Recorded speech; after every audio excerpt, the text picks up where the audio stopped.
Bupati Sudewo mundur di respon DPRD lewat pembentukan pansus. Lalu bagaimana prosesnya? Walau Bupati Pati Sudewo sudah menegaskan tidak akan mundur. Kita akan ulas bersama di pagi hari ini bersama dengan Ketua Pansus Pemakzulan Bupati Pati. Bergabung bersama kami melalui sambungan daring sudah ada Teguh Bandang Waluya yang merupakan juga anggota DPRD Pati dari fraksi PDI Perjuangan. Selamat pagi, Assalamualaikum Pak Teguh. Selamat pagi Mbak, selamat pagi Kompas TV. Oke, kemudian juga di Studio Orange Kompas TV sudah hadir pengamat politik sekaligus Direktur Eksekutif Trias Politika Strategis, Mas Agung Baskoro. Selamat pagi, Assalamualaikum Mas Agung. Waalaikumsalam Mbak Adis, Pak Teguh, pemirsa semua. Iya, saya akan bertanya dulu kepada Ketua Pansus Pemakzulan Bupati Pati, Pak Teguh, yang juga merupakan anggota DPRD Pati dari fraksi PDI Perjuangan. Ini kita ingin meluruskan dulu kebijakan kenaikan pajak 250% yang kala itu diterbitkan oleh Bupati ini kan bentuknya dalam peraturan Bupati ya, berarti ya, kala itu diterbitkan pada tanggal 18 Mei kalau tidak salah, 18 Mei 2025, pemerintah Kabupaten Pati menerbitkan aturan soal kenaikan pajak bumi dan bangunan perdesaan dan perkotaan sebesar 250%. Nah, dari peraturan Bupati tersebut yang diterbitkan 18 Mei 2025, DPRD Pati sendiri apakah mengetahui dan juga menyetujui soal peraturan Bupati itu? Baik Mbak, berdasarkan perda kami 2024, itu perda yang kami buat, dasar itu yang membuat Pak Bupati menyimpulkan membuat Perbub. Sehingga Perbub itu dibuat Pak Bupati di bulan Mei 2025. Di posisi itu pembahasan Perbub kan kami tidak tahu. Ujuk-ujuk kami juga langsung diberi surat tembusan lewat pimpinan kami terkait dengan kenaikan pajak 250%. Jadi tidak gitu, ada komunikasi dan konsultasi terlebih dahulu sebelum penerbitan itu dari Bupati Pati ke DPRD? Tidak ada Mbak, tidak ada. Adanya sudah jadi kami dikasih surat tembusan Mbak. Oke. Setelah itu apakah ada sejumlah penolakan atau segala macamnya dari fraksi DPRD, dari DPRD sendiri, dari DPRD Pati khususnya dari fraksi PDI Perjuangan? Kami justru saat itu berbondong-bondong dikumpulkan oleh pimpinan kami, ketua DPR kami di ruangan beliau, ada surat seperti ini bagaimana gitu. Terus kebetulan juga siang itu ada rapat paripurna dan Pak Ketua secara langsung, Ketua DPR kami secara langsung menyampaikan bahwa ini nanti jadi gejolak Pak Bupati gitu. Tetapi entah apalah alasan Pak Bupati tetap berlanjut saat itu. Jadi tidak ada pembahasan lagi. Jadi kami sudah ingatkan secara lisan lewat Ketua DPR kami saat itu Mbak. Oke, jadi sudah diingatkan secara lisan pada saat itu. Tapi tidak ada tanggapan dan tidak ada respon? Kata Pak Bupati saat itu sudah dibahas dengan para tokoh masyarakat dan teman-teman Kades, bilangnya begitu. Karena saat itu ada pertemuan camat-camat se-Kabupaten Pati, ada beberapa Kades juga yang diundang. Terus tiba-tiba beliau langsung diwawancarai dan menyampaikan kalau kenaikan 250%. Kami awalnya tahunya lewat media sosial Mbak. Setelah itu beberapa hari langsung surat muncul. Dan surat itu tembusannya ke DPRD lewat pimpinan DPR kami, Mbak. Oke, jadi itulah kronologi awal mula, kemudian kenapa sampai ada kebijakan kenaikan hingga 250% walaupun memang sudah dibatalkan ya, Pak Teguh ya? Iya, Mbak. Oke, itu 18 Mei 2025, berarti tidak ada konsultasi, tidak ada komunikasi lebih dulu dari Bupati kepada DPRD, begitu ya?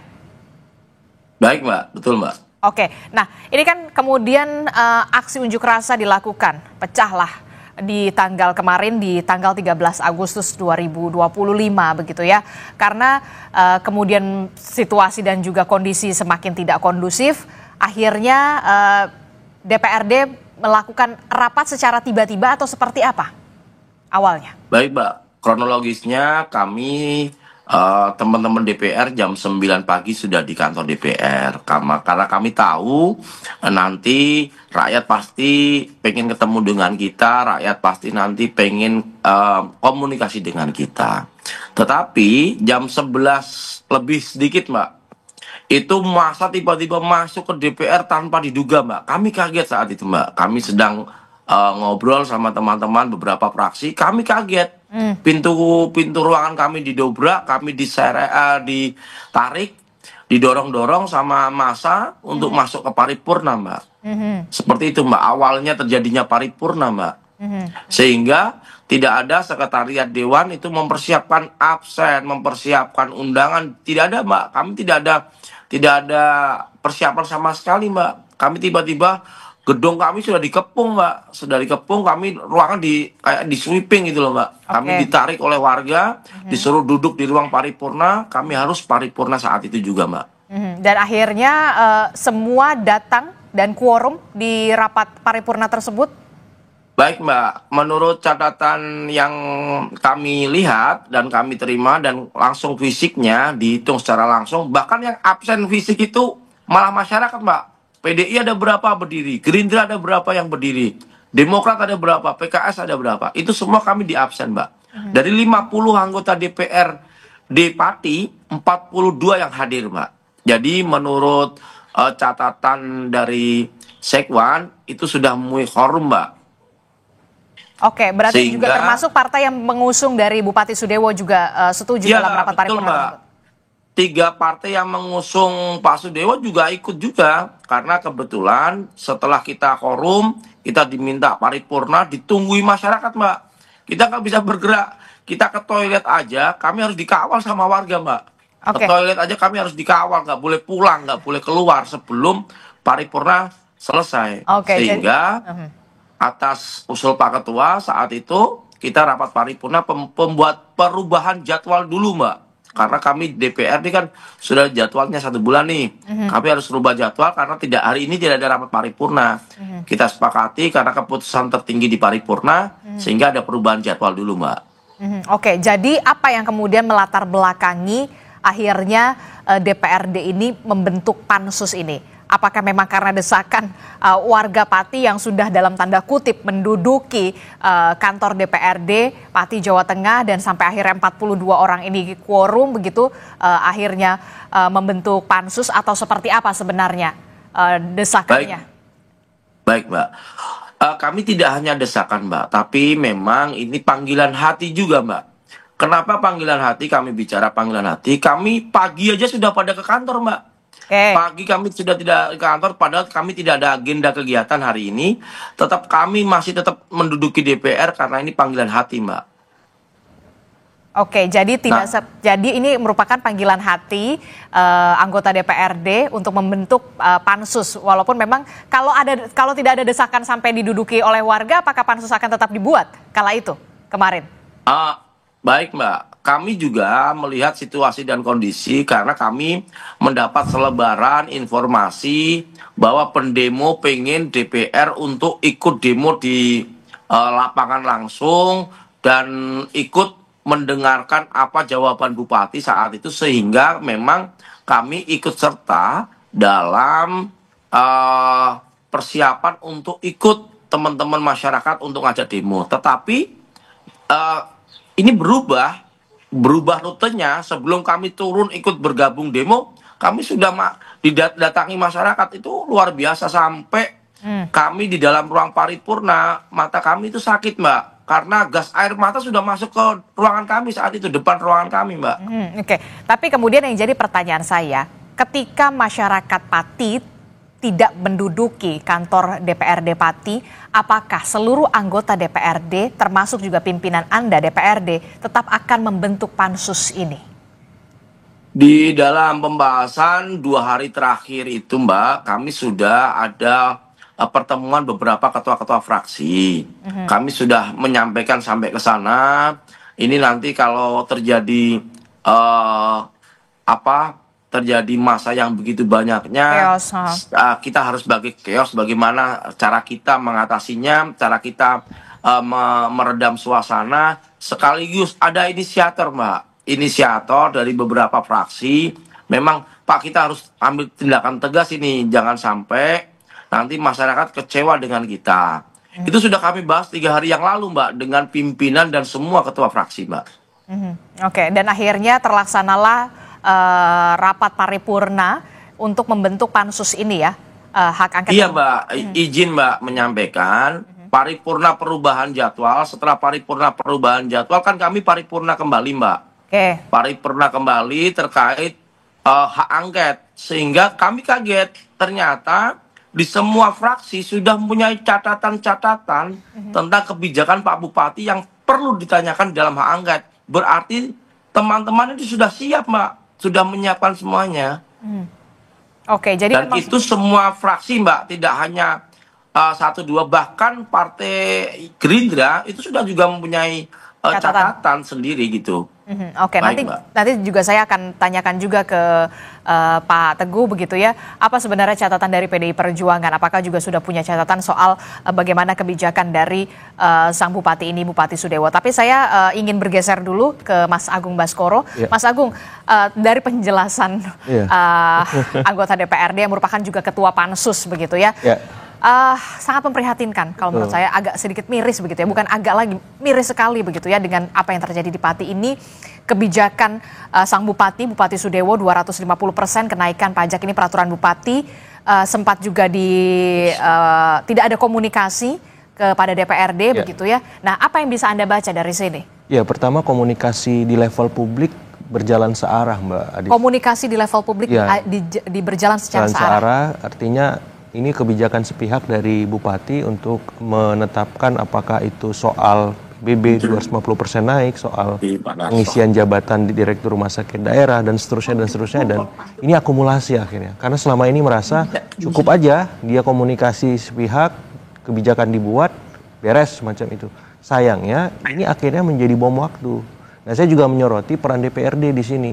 Dengan beragam kebijakan tidak populis itu hadir, di mana fungsi kedewanan, fungsi-fungsi pengawasannya, sehingga meledak kemarin sampai Pak Teguh sama teman-teman akhirnya dirongrong ke toilet aja dikawal dan seterusnya. Itu kan sudah presiden yang buruk ya, semacam itu. Jadi saya menyoroti fungsi kedewanan di sana. Kenapa baru sekarang itu semua ya terakselerasi secara eksponensial sehingga terbentuk pansus pemakzulan, hak angket dan seterusnya. Kalau misalkan masa tidak menduduki dewan misalkan, apakah bisa semacam ini seperti itu? Nah, ya, itu tadi pertanyaan saya. Dari Mei sampai Agustus itu ada waktu yang cukup jeda waktu lama, hampir 3 bulan semacam itu. Nah, fungsi kedewanan ini ke depan harus dioptimalkan Pak Teguh, karena ini bisa menjadi bom waktu. Saya khawatir begini, kalau di Pati saja misalkan tidak beres, ini bisa menjalar Mbak Adis. Kenapa? Karena kan soal PBB ini ternyata ada di banyak tempat, ya, di Jombang saya lihat, di Cirebon, kemudian di tempat-tempat di Bone juga semacam itu. Jadi Pati ini akan jadi presiden bagi bukan hanya untuk Jawa Tengah, tapi juga buat nasional semacam itu. Apakah fungsi kedewanan kita di level daerah itu sudah berjalan optimal atau belum? Nah, jangan sampai kita hanya melihat Pak Sudewo yang memang dia seperti itu, tapi dewannya tanggung jawabnya di mana? Khususnya partai-partai pengusung dan partai-partai yang tidak mengusung semacam itu. Karena buat saya Pak Sudewo ini kan hanya didukung dalam tanda petik 36% ya Pak Teguh ya, total kursinya. Cukup berani saya bilang, bukan koalisi mayoritas di parlemen, tapi berani buat kebijakan-kebijakan tidak populis. Nah, ini kontrolnya di mana gitu. Nah, saya menyoroti di situ supaya apa? Supaya kita objektif juga. Bahwa ini bukan salah satu eksekutif saja, legislatif punya peranan. Akhirnya publik karena tidak masuk aspirasinya ke eksekutif dan legislatif, demo tumpah ruah di jalan, kekacauan, kredit dan semacam yang kita lihat kemarin. Nah, seperti itu. Dan ke depan harapannya DPRD lebih sensitif, lebih progresif, supaya apa? Masa tidak perlu tumpah ruah ke jalan, tidak perlu ada yang luka-luka, tidak perlu ada ya pemerintahan yang tidak berjalan maksimal akhirnya semacam itu. Karena kan concernnya hari ini ekonomi di sana dan di beberapa tempat juga lagi turun Mbak Adi, seperti itu. Oke, kalau kita lihat ini adalah partai pendukung dari Sudewo ya, Bupati Sudewo begitu ya.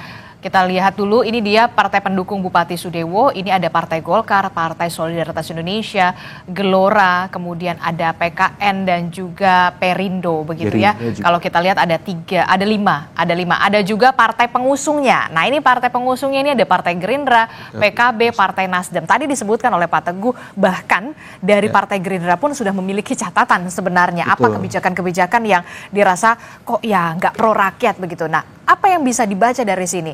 Partai pengusungnya dari Partai Gerindra juga bahkan mendukung adanya hak angket pembentukan pansus ini gitu ya. Walaupun kita tahu PDI Perjuangan masih menguasai Pati. Betul. Jadi kepemimpinan Pak Bupati maaf ini buruk sekali Mbak Adi. Sampai partai koalisi pendukungnya pun memberikan catatan. Ini kan mestinya tidak terjadi ya. Buruknya itu ditambah dengan komunikasi beliau yang sangat buruk sekali. Ketika kemarin ada soal mau demo, ya sudah 5.000 saya berani, 50.000 apalagi. Itu menantang? Ya menantang, dan itu ya buat saya nggak populis. Dia sudah buat kebijakan nggak populis, terus komunikasinya seperti itu. Yang terjadi masyarakat marah sekali, wajar gitu. Jadi ini hanya efek samping dari komunikasi yang buruk, leadership yang nggak baik. Bukan hanya di level publik ya, di level elit juga nggak, Pak Teguh dan teman-teman nggak diajak semacam itu. Ini kan problematik, padahal beliau bukan pemilik koalisi mayoritas di DPR, seberani itu. Berarti kan saya melihat memang perlu ada peringatan tegas dan jelas, apakah lewat pansus pemakzulan, apakah lewat pemerintah pusat juga semacam itu, supaya apa? Pemerintah pusat juga nggak boleh lepas tangan ataupun cuci tangan, udah ini urusan daerah, nggak bisa. Mendagri bisa apa nih? Kita nunggu Kemendagri bisa melakukan apa untuk memastikan masyarakat pasti bisa tenang. Tidak lagi ya turun ke jalan, tumpah ruah, dan akhirnya mengganggu pemerintahan seperti itu. Ini sangat disayangkan kondisi ya, yang terjadi di Pati kemarin 13 Agustus. Bahkan warga Pati pun sampai menduduki kantor DPRD, mendesak agar DPRD melakukan pembentukan pansus begitu ya, rapat paripurna pembentukan pansus dan juga hak angket soal pemakzulan dari Bupati ini. Saya ke Pak Teguh, jadi Anda sebagai ketua pansus, poin pentingnya apa pada saat rapat paripurna kemarin? Poinnya ini apakah memang pemakzulan, hak angket? Karena juga ada beredar kabar, poinnya tuh sebenarnya hanya RSUD, kasus RSUD. Nah, kita luruskan di sini, Pak Teguh. Seperti apa?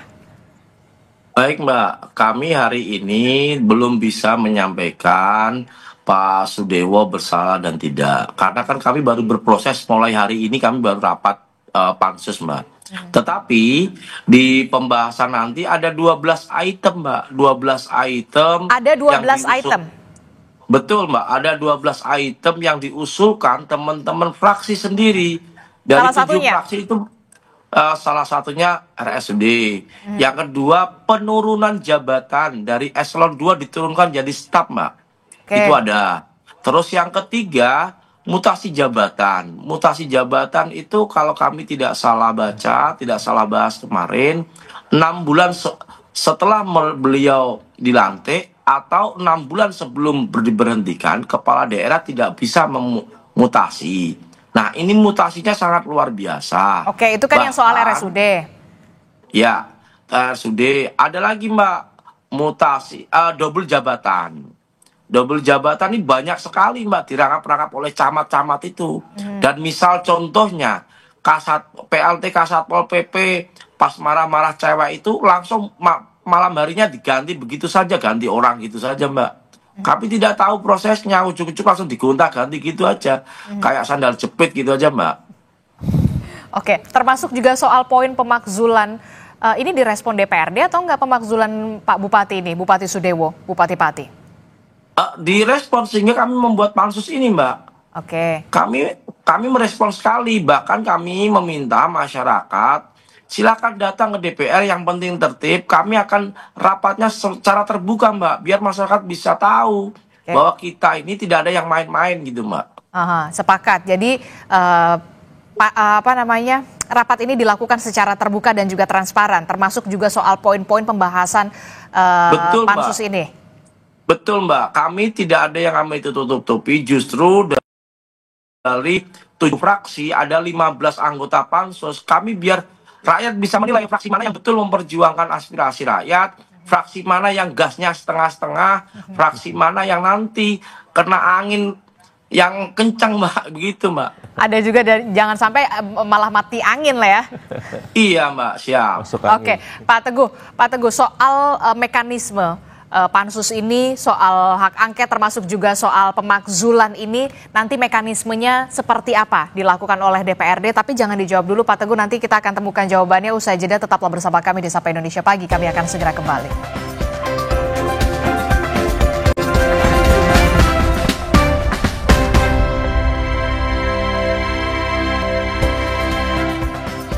Terima kasih Anda masih bersama kami dalam Sapa Indonesia Pagi. Saudara, kita masih membahas soal bagaimana kekisruhan yang terjadi di Kabupaten Pati kemarin pada tanggal 13 Agustus 2025. Aksi demo unjuk rasa untuk menuntut mundurnya Bupati Pati Sudewo yang dilakukan oleh warga Pati, Jawa Tengah. Saya masih membahasnya dengan Ketua Pansus begitu ya, yang kemudian direspon oleh DPRD dengan membentuk Pansus begitu, untuk pemakzulan dari Bupati Pati Sudewo. Pak Teguh, saya ingin tanyakan, nanti untuk soal pansus ini, khususnya untuk pemakzulan Bupati Pati Sudewo ini, nanti mekanismenya akan seperti apa yang akan dilakukan oleh DPRD? Karena kan masing-masing fraksi juga tadi Anda menyebutkan sudah punya catatannya. Bagaimana ini? Baik Mbak. Setelah rapat paripurna kemarin kita sudah dibentuk pansus, kami diperintahkan langsung oleh Pak Ketua dan pimpinan DPR kami untuk kerja cepat karena masyarakat, rakyat Pati sudah menunggu kinerja kita. Sehingga kemarin sore langsung kita rapat pansus, membuat perencanaan bagaimana dan apa langkah sebagai pansus untuk membahas pembahasan pansus. Nah, cara kami hari ini mungkin nanti kami sudah mulai nanti jam 10 pagi Mbak pembahasan rapat pansus, dan kami sudah sampaikan kepada warga masyarakat boleh hadir di DPR karena DPR ini rumah rakyat. Silakan duduk yang sudah kami siapkan, silakan mendengarkan, tapi tidak boleh gaduh maupun rusuh. Monggo kami perbolehkan. Kami akan terbuka Mbak. Dan kami akan panggil di semua, misal materi satu, nah terkait misal ini terkait eselon, berarti semua yang terkait itu dan korbannya yang diturunkan harus kita undang semuanya Mbak. Kita periksa semua satu persatu. Bahkan Pak Ketua menyampaikan, jangankan sampai malam Mas, 24 jam kalian harus kerja karena kita ditunggu rakyat. Itu pesan dari pimpinan DPR kami Mbak. Oke, termasuk juga soal adanya usulan pemakzulan yang harus direspon DPRD. Nanti akan seperti apa mekanismenya? Pemakzulan itu nanti kami rapat pansus, kalau sudah terjalan 12 item sudah kita bahas semua, nanti kita sampaikan di paripurna. Setelah paripurna, nanti kesimpulannya apa, nanti biar paripurna yang menentukan Mbak. Kami hanya menyampaikan pansus bekerja ini kan membantu pimpinan untuk mendapatkan data atau mendapatkan berkas-berkas yang harus disampaikan ke paripurna Mbak. Oke, termasuk juga karena memang usulan pemakzulan ini muncul begitu ya, dan harus direspon oleh DPRD pastinya karena memang perpanjangan tangan rakyat begitu, rakyat Kabupaten Pati.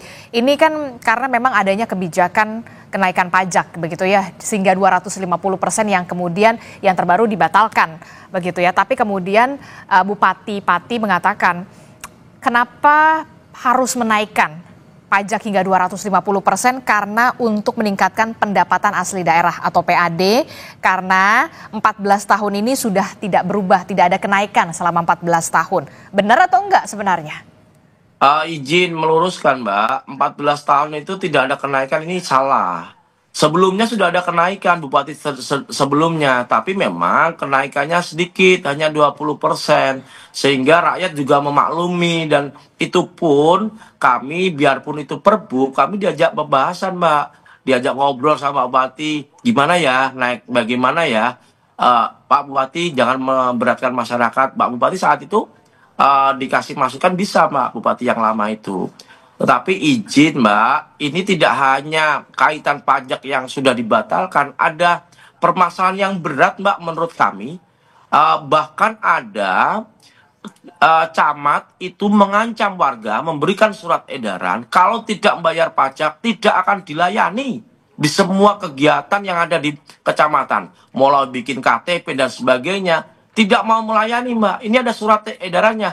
Ini nanti kami sampai ke sana Mbak, biarpun ada itu surat edaran ya? Ada Mbak, ada Mbak, ada Mbak. Ada beberapa kecamatan yang sudah mengeluarkan surat itu Mbak. Dan Pak Camat sendiri tanda tangan resmi Mbak. tidak akan melayani. Nah, ini yang menjadi nanti biarpun Perbup itu dicabut, tapi kami akan masuk ke dalamnya itu. Kenapa sampai seperti ini begitu, Mbak? Oke, ini sangat miris sekali, bahkan sampai ada surat edaran, nanti bisa ditunjukkan kepada kami kalau di lain kesempatan kita diskusi lagi. Ya, Mbak.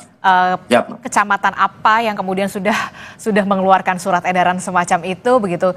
Termasuk juga saya ingin mengkoreksi lagi kalau saya salah, APBD Kabupaten Pati di 2024, anggaran 2024 itu disetujui 2,754 triliun. Betul? Iya. Sementara Betul, Mbak. anggaran 2025 itu disetujui mencapai 2,940 triliun. Betul, Mbak. Dan menurut Anda bijak tidak sampai kenaikan pajak hingga 250%? Kami kalau kenaikan pajak sampai 250% sangat memprihatinkan ya, Mbak. Begini maksudnya, kami di setiap OPD sudah dipangkas Pak Bupati anggarannya, bahkan karena efisiensi anggaran, DPR Pati itu dipangkas 18 miliar untuk pembangunan dan untuk infrastruktur. Kami memperbolehkan kok, Mbak. Kami tidak ada masalah karena untuk kepentingan rakyat saat itu, kami tidak ada masalah. Bahkan kami di beberapa kegiatan dipotongnya anggarannya, kami sampai tidak ada kegiatan yang ini dan itu, kami tidak ada masalah. Tetapi karena kegunaan anggarannya itu untuk pembangunan infrastruktur yang ada di Pati dan itu memang dijalankan. Tapi yang kami sayangkan Mbak, beberapa ratus miliar untuk pembangunan infrastruktur itu beliau tidak mengadakan lelang, Mbak, tetapi mengadakan semacam katalog, Mbak, e-katalog gitu loh, Mbak. Dan kami mendengar dari beberapa masukan tokoh masyarakat dan tokoh agama, kalau yang bekerjakan proyek ya orangnya itu saja, biarpun beda CV, gitu, Mbak. Termasuk kemarin yang lagi viral di Videotron yang di samping posko masyarakat yang di depan alun-alun itu ada Videotron yang 1,3 miliar. Ternyata awalnya dipasang second, Mbak, katanya media yang cerita ke kami, ada datanya. Terus ujuk-ujuk viral diganti baru lagi. Nah, ini kan harus kita selidiki sampai ke sana juga, Mbak. Begitu, Mbak. Oke. Nah, ini kan kalau kita lihat ya, berarti selama menjabat Bupati Sudewo ini kan kurang dari 6 bulan menjabat begitu ya. Sejauh ini komunikasi antara Bupati, kepala daerah Anda dan DPRD ini sejauh ini seperti apa? Khususnya untuk penentuan kebijakan-kebijakan strategis di Kabupaten Pati. Kalau terkait dengan komunikasi, kami normatif, Mbak. Tidak ada komunikasi yang instan, komunikasi kopi lewat kita ngopi atau diundang secara pribadi tidak ada, Mbak. Bahkan kami kaget saat anggaran 2025 itu ada alun-alun yang harus direnovasi, terus masjid yang harus direnovasi, karena kebetulan masjidnya itu masih bagus dan bekas direnovasi sebelumnya beberapa tahun yang lalu sudah direnovasi, itu tidak ada pembahasan dengan kami, Mbak. Dia pakai Perbup penjabaran, Mbak. Kami tidak tahu pembangunan itu kemana-mana, kami tidak tahu, sehingga kami aja cari data saat itu untuk melakukan sidak, maka kami akan ngecek bangunan-bangunan mana, itu aja kami sulit, Mbak. Oke, baik. Ini menjadi baru terkuak lah ya di sini ya setelah kemudian ada pergerakan dari masyarakat civil society di kemarin 13 Agustus. Bagaimana ini? Bahkan sampai ada surat edaran dari kecamatan begitu ya. Tidak ada komunikasi yang cukup intens dan cukup baik antara Bupati dan juga DPRD untuk kebijakan-kebijakan strategis begitu ya. Ini juga dipertanyakan dari 18 Mei sampai ke kemarin 13 Agustus juga nanti kita akan pertanyakan fungsi pengawasan DPRD ini apa yang sudah dilakukan. Nah, apa yang bisa Anda baca nih dari sini? Ya, pertama tadi over PD ya Pak Bupati, karena saya kira ketika sudah menang pilkada itu bukan berarti selesai masalah. Pemerintah itu juga butuh koalisi, baik kepada elit dalam konteks ya di parlemen ya, kemudian kepada publik berkoalisi. Bagaimana kebijakan itu over PD ini karena memang merasa menang pilkada selesai didukung oleh pemimpin-pemimpin pusat atau bagaimana? Ya, saya kira asumsi saya menang pilkada, dia bupati, ya udah ini berarti eksekutif heavy gitu, semuanya di saya. pemerintahan, kekuasaan dan seterusnya. Apalagi memang ya dalam tanda petik beliau kan memang dari partai penguasa semacam itu yang punya bobot kekuasaan yang besar di nasional. Sayangnya itu logika yang berbeda. Nasional sendiri, lokal sendiri. Anda harus membangun koalisi juga di level lokal supaya Anda didukung kebijakan-kebijakannya. Kemudian di level publik juga begitu. Kalau di elit enggak komunikasi searah, di publik malah intimidatif, wajar bom waktu meledak kemarin semacam itu. Dan ini bisa menjadi membesar kalau misalkan ini bola panasnya ada di DPRD sekarang. Iya, bola panasnya di DPRD karena memang sudah pansus dan semua spotlightnya sekarang ke DPRD konsentrasinya. DPRD bahkan sebenarnya ada lagi pemerintah pusat dalam hal ini Kemendagri bisa melakukan apa untuk merespon ya aspirasi masyarakat Pati yang sudah klimaks nih. Ya jangan sampai ini besar lagi dan akhirnya menjadi kontraproduktif bagi pembangunan di Pati, bagi stabilitas di sana dan bahkan mungkin di nasional karena sudah ada arahan-arahan netizen kita mengkait-kaitkan ini pemanasan dulu semacam itu. Ini daerah lain di mana seperti apa. Nah, ini kan harus diredam. Ya, misalkan Pati ada problem soal anggaran, pemerintah pusat bisa bantu apa misalkan. Ada intervensi semacam itu, saya kira perlu. Dan ini harus menjadi evaluasi. Persis, supaya nggak terjadi lagi di daerah-daerah lain hal serupa. Kalau seperti ini kan nggak nyaman kita berbangsa, bernegara. Ada satu daerah yang bermasalah, terus kita itu masalah lokal, masalah regional saja. Gitu. Pak Gubernur Jawa Tengah juga harus turun. Ya jangan sampai ya udah ini kan Pati saja. Gubernur bisa bantu apa soal anggaran? Gubernur bisa bantu apa untuk meredam? Yang Anda lihat ya saya belum hanya sebatas menghimbau ya Pak Gubernur ya semacam itu karena ini kan bawahan dia dari secara administratif. Pak Gubernur juga harus turun dalam artian ini dikeroyok sama semua stakeholder supaya apa? Masyarakat Pati adem tenang dulu ya. Problem mereka apa? Pajak nggak jadi naik, oke. Apalagi kebijakan yang bermasalah. Langsung segera selesai 1-2 hari ini. Jangan terlalu lama. Ini emosinya sudah klimaks soalnya. Saya nggak bayangin Bupati lagi ngomong bersama massa dilempari sekonyong-konyongnya semacam itu pemandangan yang sangat buruk. Dia nggak punya legitimasi memimpin. Betul. Dan kalau udah seperti itu susah ini diperbaiki.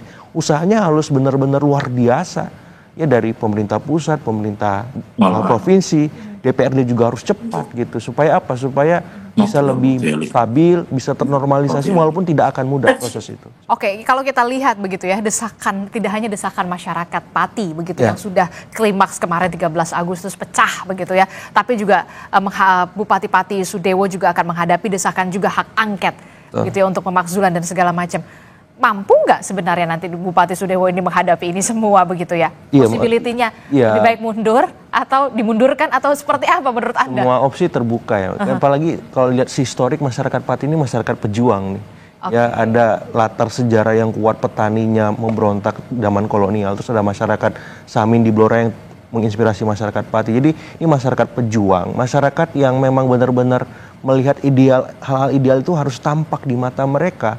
Nah ini dipantik ya, terus-menerus lewat kebijakan-kebijakan tidak populis, lewat arogansi pemimpin, terus ya tadi mampetnya fungsi-fungsi pengawasan di kedewanan, jadi lengkap semua akumulasi itu akhirnya terjadi. Nah saya kira ini harus dilihat oleh Pak Sadewo sebagai opsi-opsi. Mau istilahnya pemakzulan jalan terus, ini kan semakin dalam tanda petik membuat citra dia minor ya. Atau dia misalkan mundur, atau ada hal lain yang bisa dilakukan pemerintah pusat, misalkan dia dipanggil, di-retreat ulang misalkan, supaya ya untuk sementara pemerintahan dijalankan oleh misalkan wakil bupati. Sudah segaduh ini, ya, sudah segaduh ini loh. Yang paling kompromis gitu ya Mbak ya. Jadi opsi-opsinya dibuka semua, karena buat saya opsi itu perlu dipaparkan dan masyarakat menilai. Tapi kalau misalkan dalam konteks sekarang, ya saya kembalikan ke Pak Sadewo sendiri, karena ini selain di DPRD, bola di dia mau gimana seterusnya untuk memperbaiki, karena minta maaf saja masyarakat Pati sudah tidak bisa gitu. Ya, tapi faktanya yang kita lihat kemarin begitu ya. Kita lihat bersama Bupati tidak mundur, enggan mundur, hanya meminta maaf dan mengatakan saya akan menjadi versi lebih baik lagi ke depannya. Ya, berarti memang bolanya di DPRD untuk menjalankan pansus pemakzulan itu. Terus di pemerintah pusat juga ini bisa merespon sikap beliau yang semacam itu bagaimana, karena ya ini kontraproduktif ya. Saya khawatir justru nanti bisa berlanjut ke hal-hal yang lebih ya tidak kita inginkan. Kalau misalkan komunikasinya masih searah nih, masyarakat pengennya apa, Pak Bupati pengennya apa, tidak ada yang menjembatani itu. Dalam artian ya proses politik jalan di DPRD nggak apa-apa, tapi ada perlu lah misalkan Pak Gubernur, Pak Mendagri, untuk memfasilitasi semacam solusi win-winnya apa supaya apa tidak terganggu nih pemerintahan. Oke, termasuk juga oke lah kalau misalkan dikatakan Bupati kan kita lihat Ya. tidak kemarin dalam situasi ini tidak mundur begitu Betul, ya. betul. Melakukan akan saya menjadi lebih baik dan segala macam. Ketika oke lah kita berandai-andai, tetap ini roda pemerintahan di tangan Bupati Sudewo. Sementara kepercayaan publik, kepercayaan masyarakat, Ya. Pati Jawa Tengah Ya. ini sudah terlanjur kadung, Persis. sudah emosi dan kecewa. Bagaimana ini? Itu yang susah untuk disembuhkan, diperbaiki ya. Karena memang legitimasi beliau berada di titik terendah hari ini. Bahkan mungkin minus. Karena saya nggak bisa bayangin, mau bicara sebentar aja sudah dilempari. Terus masyarakat sudah antipati dengan stakeholder di bawahnya yang tadi kata Pak Teguh ada surat intimidatif kalau nggak bayar PBB malah tidak dilayani semacam itu. Itu kan luar biasa berarti arogansinya semacam itu. Karena kok bisa sampai seberani itu, saya masih merasionalisasi apa yang membuat beliau-beliau ini berani sebegitunya sama rakyat. Sementara rakyat ini kan dalam posisi yang terjepit hari ini secara ekonomi. Kemudian juga mereka berharap ada imajinasi ketika mereka punya pemimpin baru, ya ada harapan baru yang terbit. Tiba-tiba kok ini bermasalah, itu bermasalah, dan tadi ada 12 item, dan itu masalah-masalah yang ekstrim menurut saya gitu. Jadi wajar kalau misalkan masyarakat, elit di sana kemudian sangat kecewa, marah, dan seterusnya. Dan ya Pak Sadewa perlu objektifikasi ini, melihat apa langkah progresif yang bisa beliau ambil. Tadi apakah memang bisa mundur, apakah memang mengikuti proses konstitusional, atau misalkan menunggu pemerintah pusat semacam itu. Atau mungkin Bupati Sudewo masih meyakini demo yang kemarin ini ditunggangi oleh kepentingan. Ya, kalaupun ditunggangi yang paling dominan publik kan, Mbak. Maksudnya dalam konteks seperti sekarang beliau harus reflektif juga bahwa beliau punya problem yang sangat akut secara ya elit, secara publik, bahkan secara keseluruhan nasional, untuk dalam tanda petik gagal mengkomunikasikan kepemimpinan dia yang baru berjalan ini. Jadi kalau misalkan dipaksa untuk beliau merasa ini ditunggang menjadi minor, kenapa? Karena ini sudah menjadi spotlight nasional. Penunggangannya sekarang publik. Isu daerah yang kemudian juga sekarang menjadi sorotan nasional. Pemerintah daerah yang lain juga ketar-ketir nih. Wah, saya harus hati-hati nih supaya nggak kayak Pati. Jadi ini bukan lagi bahasan Pati, kita bahasa Indonesia nih. Karena pemimpin-pemimpin level lokal, anggota-anggota DPRD di daerah lain sekarang lebih hati-hati, lebih mawas gitu, membuat kebijakan, membuat sebuah undang-undang, perda, dan seterusnya. Kenapa? Karena nggak mau seperti Pati. Ada statement semacam itu di netizen kita sekarang, dan dalam tanda petik mereka bilang kita mulai dari Pati. Artinya Pati ini laboratorium politik nasional sekarang. Kalau ini nggak dianggap serius oleh Pak Sadewo, ini juga akan berdampak ke kolega-kolega dia yang lain gitu. Bahkan pemerintah pusat, Cirebon, persis, Jombang, semacam itu. Ini kan bisa jadi snowball effect ya, Mbak. Sehingga maksud saya masyarakat Pati juga tidak sendirian hari ini gitu. Anggota Dewan Pati nggak sendirian hari. Semua melihat, dan menurut saya ini jadi titik tolak supaya semuanya ya mengawal bareng-bareng. Yang mengawal kebijakan ini Pak Teguh bukan lagi Pati tapi Indonesia. Indonesia, iya benar, karena memang sudah jadi isu nasional begitu, bukan lagi soal isu lokal, soal Pati begitu ya. Saya ke Mas Teguh. Ini tadi dikatakan oleh Mas Agung, prosesnya bola panasnya sekarang di DPRD, konsentrasi semuanya di DPRD. Nah, apa yang harus dilakukan DPRD secepatnya, jangan sampai kemudian dalam tanda kutip ya mengkhianati aspirasi rakyat, aspirasi warga Pati yang kemudian memang mendesak agar pemimpinnya Bupati Sudewo ini mundur. Walaupun kita kemarin lihat sebelumnya Bupati Sudewo mengatakan menduga ada ditunggangi kepentingan lain. Baik Mbak, proses pansus ini kami akan berjalan normatif. Selama 12 item itu kita bahas satu persatu. Kalau di perjalanan itu nanti masyarakat punya data, punya bukti, bisa disampaikan ke kami. Prinsipnya kami akan terbuka Mbak. Dan kami hari ini tidak bisa dong menghakimi Pak Sadewo bersalah maupun benar. Karena belum ada pembahasan. Biarkan pembahasan ini bergulir, kami ditunggui masyarakat, kami terbuka. Media boleh menunggui kami bisa menyimpulkan nanti di ujung dari pembahasan pansus itu Mbak. Oke, termasuk juga ini menjadi sorotan juga di level nasional begitu ya soal Pati Jawa Tengah ini tadi, dan tentu saja kita berharap konsentrasi semuanya bisa dilakukan oleh DPR untuk bisa mengatasi permasalahan ini begitu ya. Kita akan tunggu bagaimana prosesnya seperti apa. Terima kasih Mas Teguh sudah bergabung bersama kami, Ketua Pansus yang juga merupakan anggota DPRD Pati Jawa Tengah. Kemudian ada Mas Agung Baskoro juga. Terima kasih sudah bergabung bersama kami di studio Orange Kompas TV. Selamat pagi, Assalamualaikum. Salam dari Jakarta untuk warga Pati.